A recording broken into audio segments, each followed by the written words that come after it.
Die voestalpine hat uns im Zuge des Hallenneubaus sehr frühzeitig schon in die Konzeptphase mit eingebunden.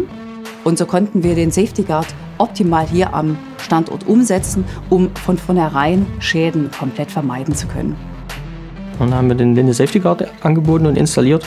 Das heißt, die Fahrzeuge werden mit einem Sensor ausgestattet.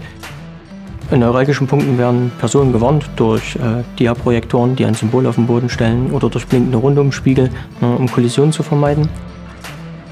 Noch dazu haben wir eine Torsteuerung.